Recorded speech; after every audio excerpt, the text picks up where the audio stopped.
कभी आपने यह महसूस किया है कि सबसे ज्यादा शोर के बीच भी इंसान खुद को सबसे ज्यादा अकेला महसूस कर सकता है? और कभी-कभी बिल्कुल अकेले बैठकर ऐसा लगता है जैसे पहली बार खुद से ठीक से मुलाकात हो रही हो। अगर यह अनुभव आपको जाना पहचाना लगता है, तो आज की यह कहानी शायद आपकी अपनी जिंदगी से कहीं ना कहीं जुड़ने वाली है। नमस्कार और स्वागत है आपका आपकी अपनी बुक समरी चैनल किताब जगत में। ये वह जगह है जहां सिर्फ किताबों पर बातें नहीं करी जाती, बल्कि उस किताब और उसकी बातें जिंदगी से जोड़ी जाती हैं। यहाँ हम उन विचारों पर बात करते हैं जो हमें रुककर सोचने पर मजबूर करते हैं, जो हमारी रोजमर्रा की भाग दौड़ के बीच हमारे भीतर चल रही बातचीत को आवाज देते हैं। आज हम बात करने वाले हैं एक ऐसी किताब की जो अकेलेपन को डर या कमजोरी की तरह नहीं देखती, बल्कि उसे खुद को समझने का एक गहरा अवसर मानती है। The art of being alone नाम की यह किताब, जिसे रेणुका गवरानी ने लिखा है, हमें यह सिखाने की कोशिश करती है कि अकेले होना और खुद से दूर होना एक ही बात नहीं है। कई बार हम लोगों से घिरे होते हुए भी खुद को खो देते हैं, और कई बार बिल्कुल अकेले बैठकर पहली बार खुद को साफ साफ समझ पाते हैं। इस वीडियो में हम सिर्फ किताब का सार नहीं सुनेंगे, बल्कि उन विचारों पर ठहर कर सोचेंगे जो हमारे अपने रिश्तों, हमारी आदतों और हमारे अकेलेपन के अनुभव से जुड़े हुए हैं। अगर आप भी कभी सवाल से गुजरे हैं कि अकेलापन आपको तोड़ रहा है या बना रहा है, तो यह सफर आपके लिए है। तो चलिए वहीं से शुरू करते हैं जहां सवाल शुरू होता है। हम अक्सर सोचते हैं कि अकेलापन अचानक आ जाता है, लेकिन अगर ध्यान से देखें तो यह चुपचाप हमारी जिंदगी में पहले से मौजूद होता है। फर्क बस इतना होता है कि पहले हम उसे महसूस नहीं करते, और एक दिन अचानक वह सामने आ जाता है। उसी पल हमें लगता है कि कुछ गड़बड़ है, जबकि सच यह है कि वही पल हमें पहली बार ईमानदारी से देखने का मौका देता है। The art of being alone यहीं से बात शुरू करती है। ये किताब किसी सिद्धांत से नहीं, बल्कि उस अनुभव से शुरू होती है जिसे लगभग हर इंसान जी चुका है। भीड़ में रहते हुए खुद को खो देने का अनुभव। यह किताब हमें यह बात समझाने की कोशिश करती है कि अकेलापन हमेशा किसी की कमी नहीं होता। कई बार यह खुद से मुलाकात की शुरुआत होता है, और यहीं से एक सवाल पैदा होता है, अकेलापन सच में क्या होता है? जब हम अकेलापन शब्द सुनते हैं, तो हमारे दिमाग में एक नकारात्मक तस्वीर बनती है। हमें लगता है कि यह दुख, असफलता या कमी का संकेत है। लेकिन अगर अकेलापन सिर्फ समस्या नहीं, बल्कि एक संकेत हो, तो अगर यह हमें बता रहा हो कि अब रुकने और खुद को देखने का समय आ गया है। एपिक्टेटस, जिन्हें उनके समय के सबसे महान स्टोइक फिलोसोफर्स में गिना जाता है, प्राचीन ग्रीस से जुड़े विचारक थे, और पहली से दूसरी शताब्दी ईसवी के द्वार में उन्होंने अपने गहरे जीवन दर्शन से लोगों की सोच को दिशा दी। उनका मानना था कि इंसान को सच में परेशान करने वाली चीज परिस्थितियां नहीं होती, बल्कि उन परिस्थितियों को वह किस नजर से देखता है, वही उसका मानसिक बोझ बन जाता है। इसी विचार को अगर अकेलेपन पर लागू करें, तो यह समझ में आता है कि अकेलापन अपने आप में कोई पीड़ा नहीं है। वह वैसा ही अनुभव बनता है जैसा अर्थ हम उसे अपनी जिंदगी में दे देते हैं। जीवन में जब कुछ टूटता है, जैसे कि रिश्ते, भरोसे या सपने, तो उसके बाद अक्सर अकेलापन आता है। हम इसे दुर्भाग्य समझते हैं, लेकिन किताब इसे एक मोड़ की तरह देखती है। ये वह जगह है जहां रास्ता बदल सकता है अगर हम भागने के बजाय रुकने का साहस करें। लेकिन रुकना इतना मुश्किल क्यों लगता है? अगर अकेलापन हमें कुछ सिखाने आया है, तो हम उससे बचते क्यों हैं? इसका जवाब हमारी आदतों में छुपा है। जैसे ही हम अकेले होते हैं, हम कुछ न कुछ शुरू कर देते हैं। फोन, स्क्रीन, आवाज। क्योंकि खामोशी हमें असहज करती है। खामोशी सवाल पूछती है, और सवालों के जवाब देने के लिए ईमानदारी चाहिए। रेणुका गवरानी इस पल को बहुत सटीक ढंग से पकड़ती हैं।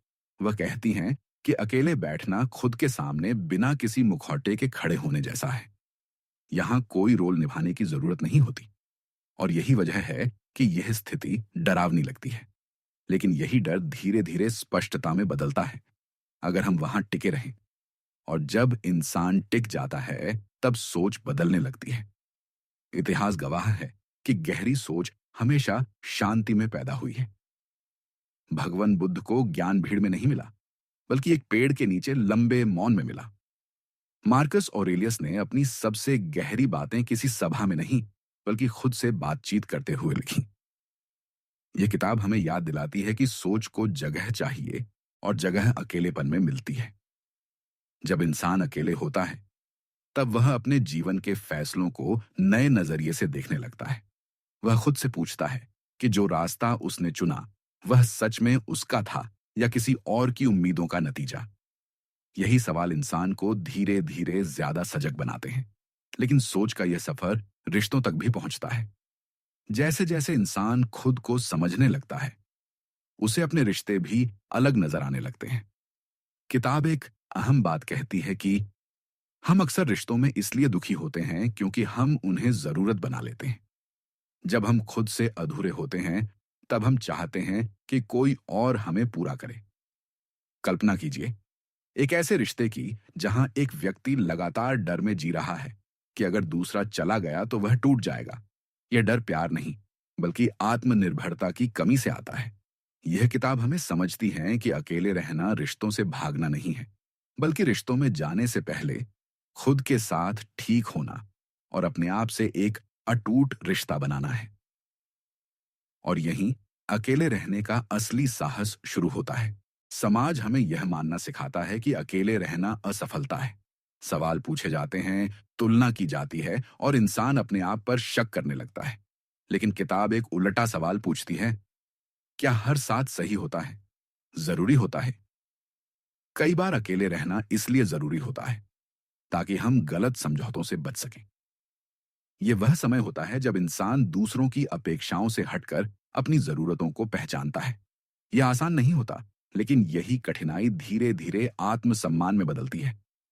जब इंसान बाहर की आवाजों से दूर होता है तब खामोशी बोलने लगती है। खामोशी हमें इसलिए डराती है क्योंकि उसमें छिपने की जगह नहीं होती। लेकिन किताब खामोशी को दुश्मन नहीं, शिक्षक की तरह देखती है। जैसे शांत पानी में ही तल साफ दिखता है, वैसे ही शांत मन में जीवन साफ दिखने लगता है। जब इंसान खामोशी के साथ बैठना सीखता है तो विचार धीरे धीरे व्यवस्थित होने लगते हैं। वही खामोशी उसे बताती है कि वह क्या चाहता है और क्या और कौन सी बातें वह सिर्फ आदतन कर रहा है। लेकिन एक सच है जिसे हम झुठला नहीं सकते कि इसी खामोशी में दर्द भी सामने आता है। अकेलेपन में पुराने घाव उभर आते हैं, टूटे रिश्ते, गलत फैसले, अधूरी बातें और भी बहुत कुछ। ये किताब कहती है कि दर्द से लड़ने के बजाय उसे समझने की कोशिश कीजिए, क्योंकि जो दर्द सुना, समझा आवर अपनाया जाता है, वही आगे चलकर समझदारी बनता है। जापानीज फिलॉसफी में टूटी चीजों को जोड़ते समय दरारें छुपाई नहीं जाती, बल्कि दिखाई जाती हैं, क्योंकि वही उनकी कहानी होती है। इंसान भी वैसा ही है। उसका अकेलापन उसकी कहानी कहता है, अगर वह सुनने को तैयार हो। और यहीं से अकेलापन बदलने लगता है। धीरे धीरे अकेलापन डर नहीं रहता, वह एक ऐसी जगह बन जाता है जहां इंसान खुद को फिर से जोड़ता है। यहां वह सीखता है कि खुश रहने के लिए हर बार किसी की मौजूदगी जरूरी नहीं होती। यह आत्मनिर्भरता इंसान को दुनिया से काटती नहीं, बल्कि उसे संतुलित बनाती है। वह दूसरों के साथ रहता है, लेकिन खुद को खोए बिना। और मानो या ना मानो, अंत में सब कुछ एक जगह जुड़ता है। The art of being alone हमें यह नहीं सिखाती कि दुनिया छोड़ दो, ये सिखाती है कि खुद को मत छोड़ो। ये किताब अकेलेपन को डर से निकालकर समझ की जगह रख देती है। तो अगली बार जब आप अकेले हों तो उस पल से लड़िए मत, थोड़ी देर उसके साथ बैठिए। शायद वही पल आपको वह सच्चाई दिखा दे जिसे आप अब तक बाहर ढूंढते रहे। और मुझे लगता है कि आज आपको इसी बात और आपके अकेलेपन के साथ यहीं पे छोड़ना सही होगा। तो इसी सोच के तहत यही रुकते हैं। ना तो मैं आज आपसे कमेंट्स करने को कहूंगा, न ही हमारे चैनल को सब्सक्राइब करने के लिए। अपने अकेलेपन के साथ समय बिताइए, और अगर कुछ ऐसा हो जो आपको बदल दे या आपकी समझ को पानी की तरह साफ कर दे, तो जरूर इस बुक समरी को लाइक और शेयर कीजिएगा और चैनल को सब्सक्राइब करिएगा। मिलते हैं अगली बुक समरी के साथ। तब तक के लिए गुड बाय दोस्तों।